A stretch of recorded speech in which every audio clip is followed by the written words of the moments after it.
Well, thanks for coming, everyone. It's great to welcome Anthony Albanese, the Leader of the Opposition, and Ed Husic, the Shadow Minister for Industry, to Smithfield. Smithfield Wetherill Park is the largest industrial estate in the Southern Hemisphere. It's my honour to represent that in the Federal Parliament. Represents so many great businesses which create so many jobs for residents in Western Sydney and create such good products which are used right across Australia and exported around the world. But businesses, of course, have been dealing with rising energy costs under this government. And today, after 8 years in government, 3 Prime Ministers, 21 energy policies, the government is having a meeting with themselves to try and find a policy. Weeks before one of the most important climate change conferences ever, the government is getting around to having a meeting with itself to try and find a policy. Well, businesses know that the key for their competitiveness going forward is energy prices, and the key for energy prices coming down is good climate and energy policy.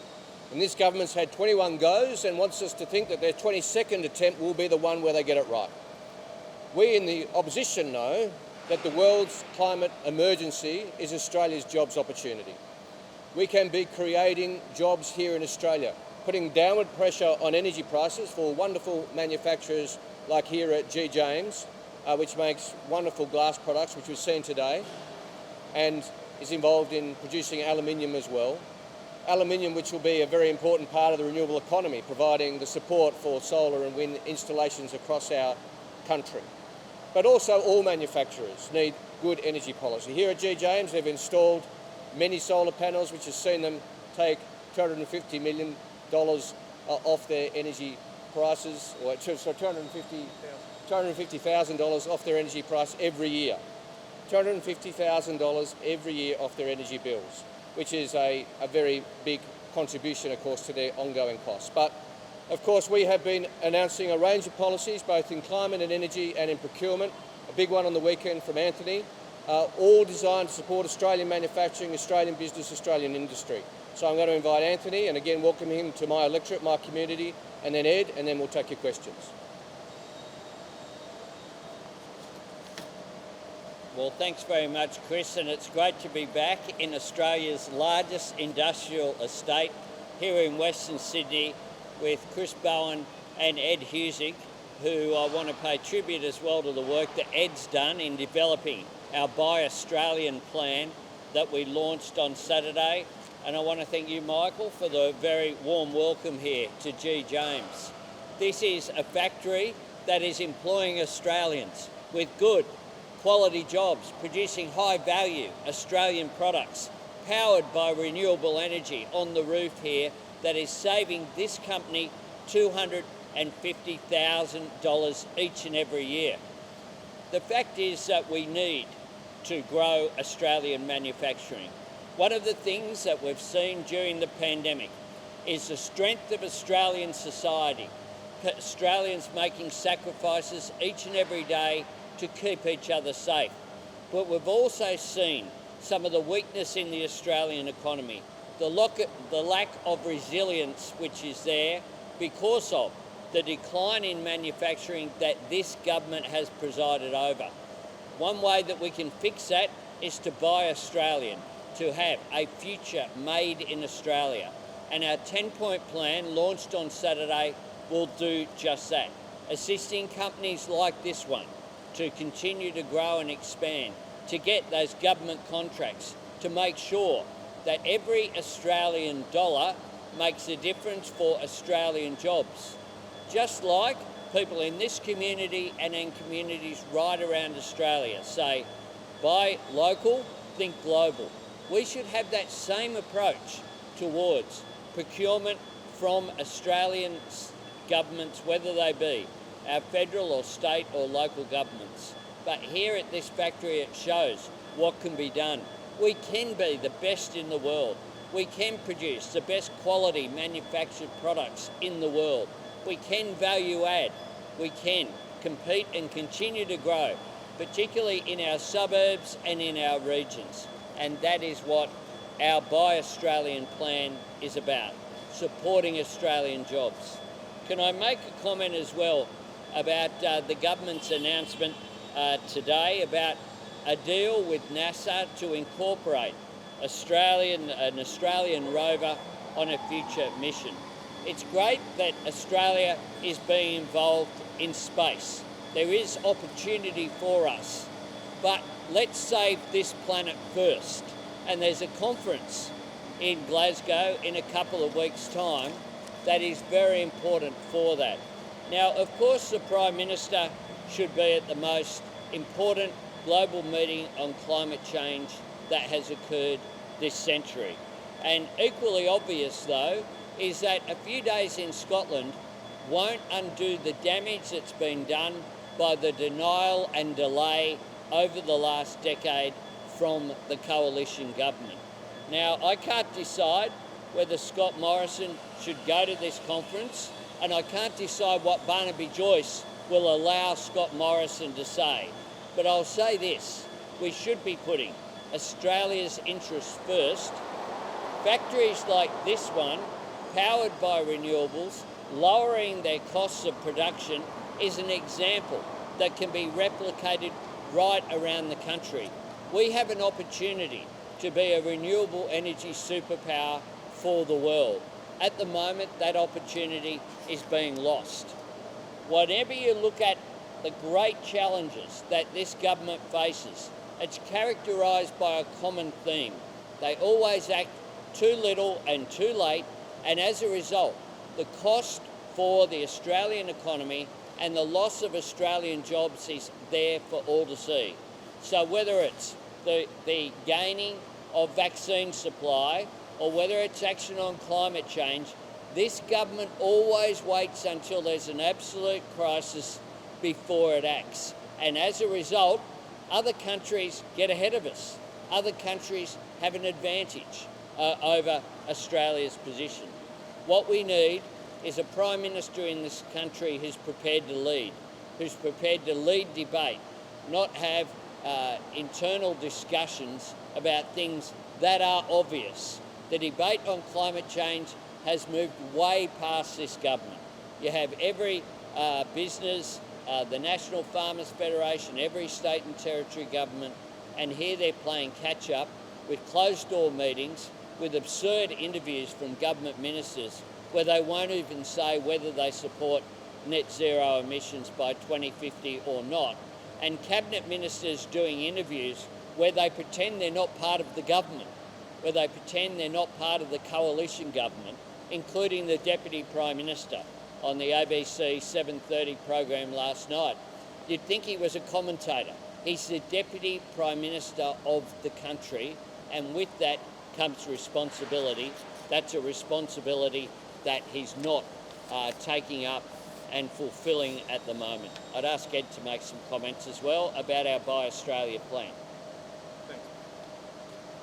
Thanks, Anthony and Chris. And if I can, just from the beginning, say thank you, Michael, to you and the team here at G. James, not just for being so warm in your welcome and showing us around, but importantly too, the faith you've shown in manufacturing. This is a place that provides secure, good jobs. 200 people get pay packets out of here to put food on the table for Western Sydney families.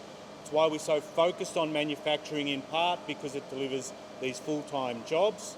But it's also, through the course of the pandemic, been a moment for us, particularly in Labor, to think about how we rebuild the economy, re-gear the economy, see what we can do in manufacturing and reduce our dependence on global supply chains. We've got a lot of know-how and talent in this country. We have to have the faith to back it up. That's why, for example, we've looked at things like and announced the National Reconstruction Fund to target a number of industries to see growth there. And on the weekend, we released the next chapter of our broader thinking about how to strengthen the economy and grow jobs into the future through our Buy Australian plan that focuses on the $190 billion that the federal government has spent in the last 3 years. How do we wring the value out of every single taxpayer dollar to boost local industry, boost jobs? And so we've released a 10-point plan that we'll see across a range of areas, us focused on not only just having the work done in the National Reconstruction Plan, but making sure that for every post we walk past, we mark it with a commitment to jobs, jobs and jobs, and using government procurement that is directed to firms like this and others to be able to open the door for government contracts and to ensure that we can maximise every taxpayer dollar on Australian soil.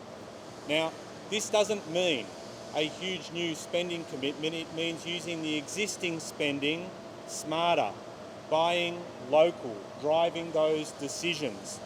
And what we want to see is a commitment to manufacturing in this country in every opportunity taken wherever it exists. We think that's possible. And the thing is about this move is, and if I can end on this point, this is a signal about faith in our own people. We have had to, from the very first point at which someone stepped on this country, be it First Nations or the people that have come thereafter, we have had to think on our feet. We've had to deal with a tough environment. Our ideas have gotten us through. But we've had a government at a federal level lose faith and signal a lack of faith in our know-how. Whenever they send those contracts offshore, whenever state governments get trains and ferries built offshore, when they deny us the chance to apply our minds, our brains, our know-how, our talent, they are denying this country the chance to be more self-sufficient, to create jobs, to strengthen local industry. Labor says that we should do more of that, but importantly, we must do that, and we've got to back our local people, we've got to back our local ideas, we can believe in our know-how, and we can see good results as a result of that investment. Well, look, net zero by 2050 is a no-brainer. And what we have is a bit of a pantomime from the government about whether they'll get there or not. I'm sure they'll get there, but what are they doing about their 2030 target of 26 to 28% that they're not even going to meet? What are they doing about future plans? Here we have circumstance whereby the reduction in emissions in this country is primarily due to two things. The 2020 renewable energy target by 2020 that they opposed, that they fought at every opportunity, and the changes to land clearing by state governments that they opposed as well. So just before the 2007 election, we had the Howard government decide that they'd ratify the Kyoto Protocol. They decided that they'd support an emissions trading scheme. And once that election was passed, they changed their position back to the old denial and delay. What I'd be interested in is the modelling from this government in how much that denial and delay has cost, because it's cost Australian jobs and it's cost our Australian economy. And I'd ask Chris to make some comments. Thanks, Albo. Absolutely, the government has been a mess on net zero. If today they finally get to net zero by 2050, they have three tests. Commit to net zero by 2050, absolutely. Commit to legislate it, as Labor has committed to do in office, and increase the medium-term target of 26 to 28%, which is Tony Abbott's target, who's a climate change denier, and was designed to match the United States, and the United States has left Australia in its wake.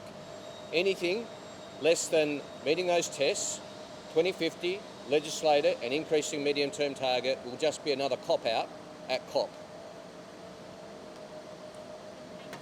Well, Angus Taylor has been someone who is going around like Chicken Little saying that the sky would fall with net zero emissions by 2050.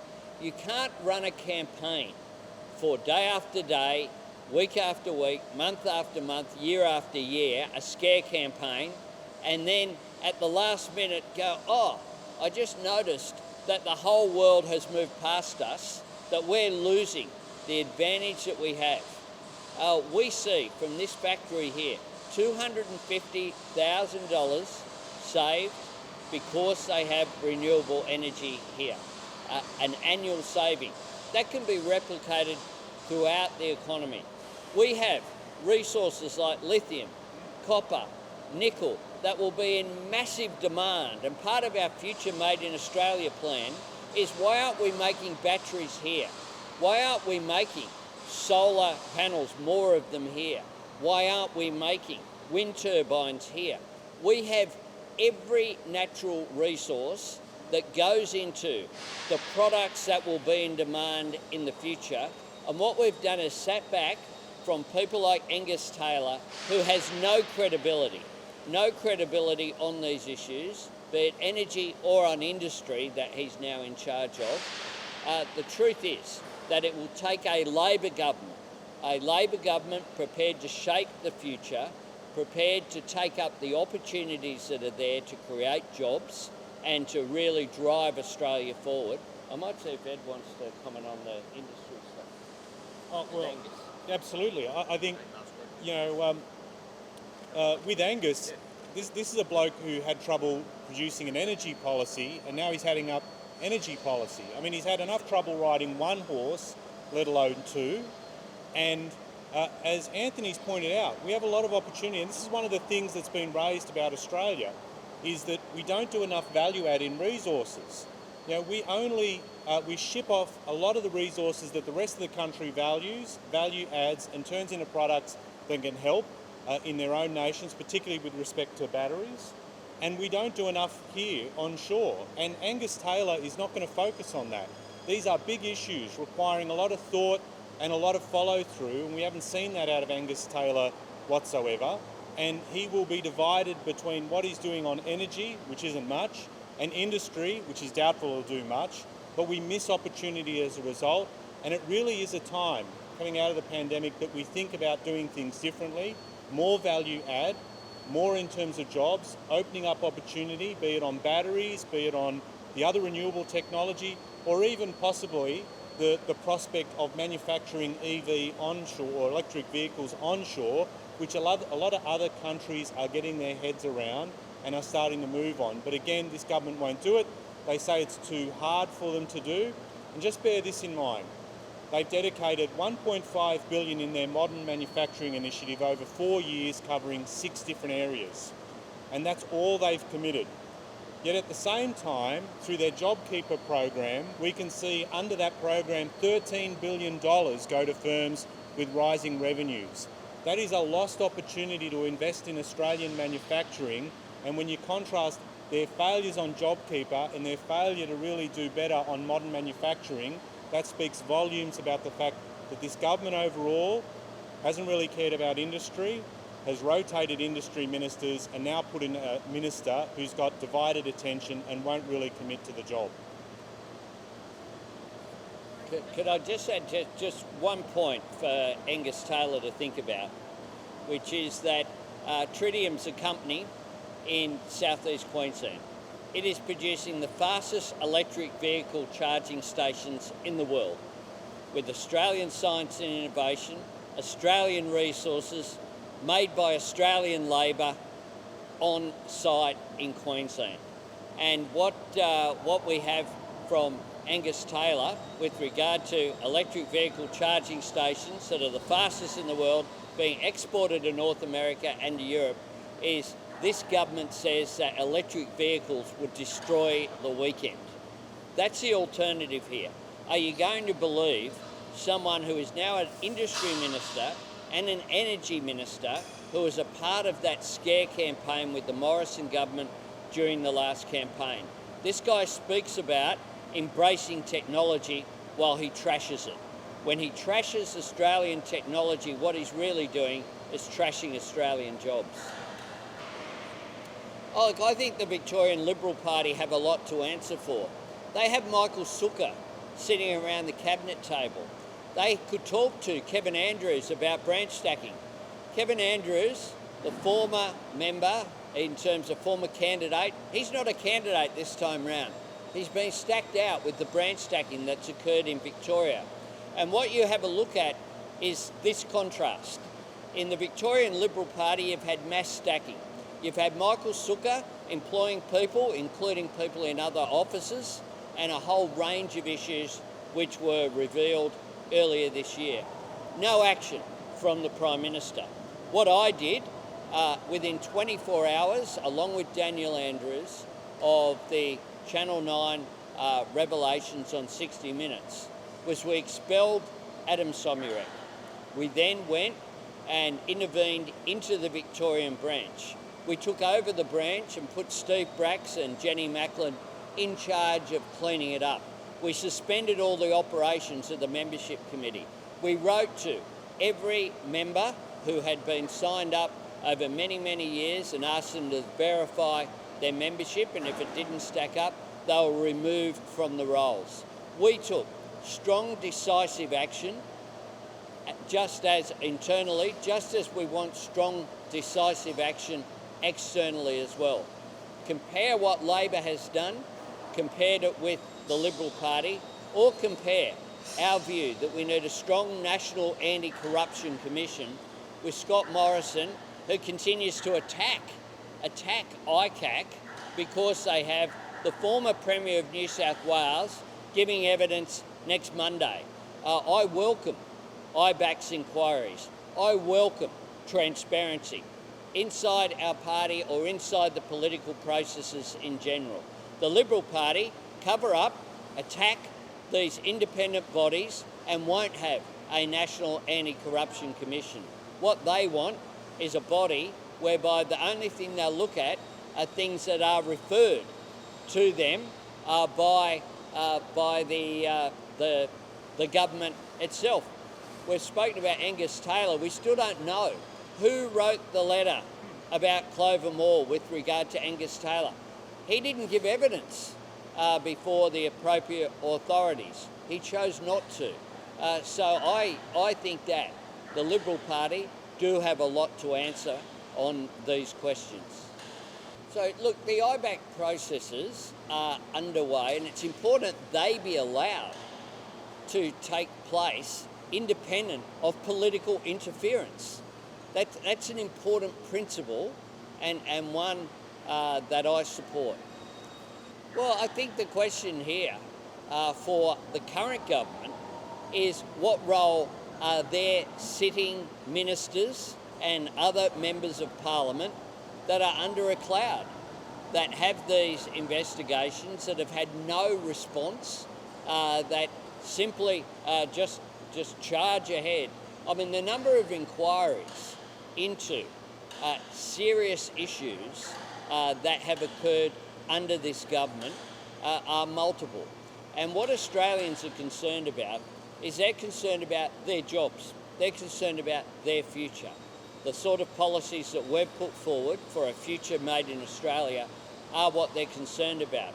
But they're also concerned about abuse of taxpayer funds in terms of sports rorts. In terms of today, we have Barnaby Joyce and others out there arguing that there's no problem with expanding the Better Regions Fund with additional money so that it can be allocated to National Party seats. That's what we have today. And Bridget McKenzie, on this morning's radio, someone again defending the fact that a disproportionate amount of funds have again gone to the National Party seats. These are circumstances whereby this is a minister who lost her job, who took the fall for the sports rorts fiasco, where we know there were colour-coded sheets going around in the Prime Minister's office. These are the questions that remain unresolved, and these are questions that will be pursued in the Parliament over the next fortnight, including in Senate estimates in 2 weeks' time. Thanks.